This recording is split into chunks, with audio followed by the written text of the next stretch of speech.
here, my name is Alexa and welcome. Today we are going to take a break from the pregnancy content and reset our goals for 2020. I have been listening to a lot of podcasts lately about kind of like resetting our focus for 2020 just because a lot of things that we thought we would be able to do are no longer possible. So I would have started to do this a little bit earlier, but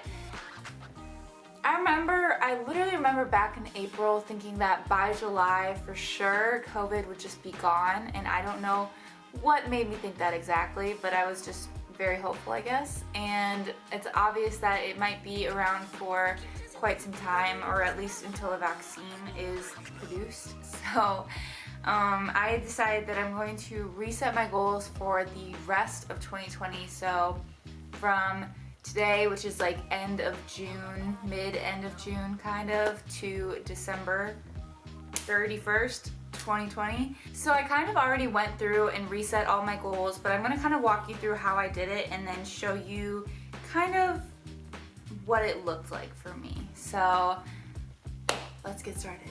So the first thing that I did was I actually went through and I looked at my goals from the beginning of 2020 and kind of assessed which ones I wanted to keep and which ones I thought no longer applied to me or weren't as high on my priority list anymore. And I just went through and made like a little mark next to the ones that I thought I should keep and left the other ones alone. If you don't have any goals that you set at the beginning of the year, that's fine. You can just skip over to step 2, which I'm about to get into, which is dividing into categories.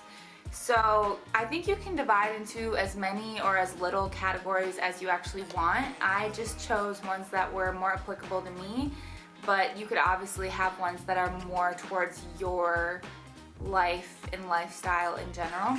So I have 6 categories. My categories are personal achievements, finances, work, side hustle, aka YouTube, and wedding, and then baby/motherhood in general.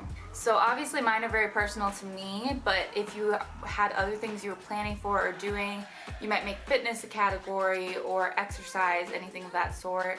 You can have lots of different categories that you want. These were just the ones that I found that most of mine fit into.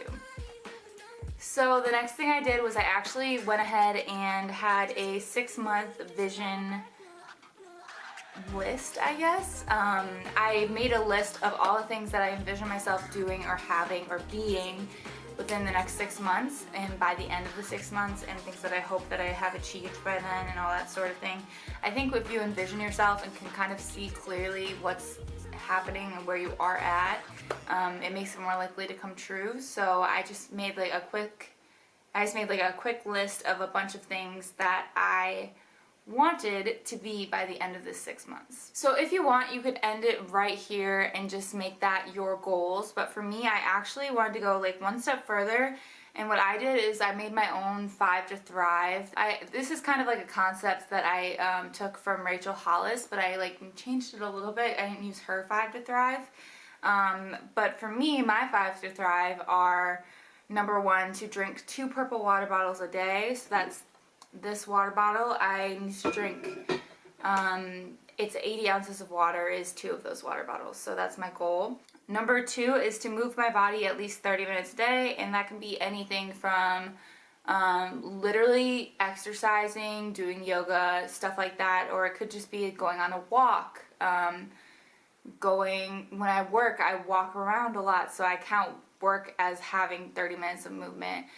Going to the mall and walking around. Anything that involves moving for at least 30 minutes counts for this 30 minutes a day. My next one is a hard one for me, which is number 3, which is get up early, at least 1 hour before actually needing to get up, and try to get up on the first alarm. So I've had one day where I've actually achieved this. I've been doing this for about 4 days, and I hope that I can achieve it more often, because that one day that I did achieve it, I had the best morning. I literally had so much more time, and I think I just got in a really bad groove. When I got pregnant, I was exhausted, and I would sleep literally until the last second, where had 10 minutes to get out the door. Like, it was not good at all. And now I'm waking up about 30 minutes before I have to get out the door, but I want it to be at least like an hour and a half before I have to get out the door. Number 4 is to write down 5 things I'm grateful for, and I think that's very important. And number 5 is to keep a tidy home. And then I wrote clean space equals happy mental place. So in my head, I've been doing like a lot of research on being like a clean person, and I think that like you just are mentally happier if you are cleaner. I think that's something that is very important for me and something that I need to be working on literally daily, because I am not naturally a super clean person. I am not a tidy person, but I want to be. So yeah, and then I made, the last thing I did, which I will show you right here, is I made a 5 to Thrive tracker, and I made it for 30 days. So I'm just going to do from the day I started it, which was June 21st, to July 20th. I'm going to try and keep track of if I do all these things and kind of just see how often I can actually achieve all 5. And so far I haven't even achieved all 5 in one day yet for my first 4 days. But even achieving like 2 out of 5 or 3 out of 5 is an accomplishment, because I used to do none of them. So it is definitely a little thing that I will be working on. I'm curious if at the end of the 30 days, if it actually feels like it really made a difference in my life, and I'm going to kind of keep track of it and see what happens. So yeah, that's kind of it. I hope you guys enjoyed this Thursday video.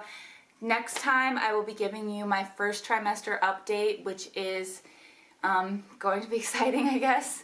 I don't know, it's not that exciting, but yeah, that's kind of it for me. I hope you guys enjoyed this video. Thank you so much for watching, and I will see you guys next time. Bye!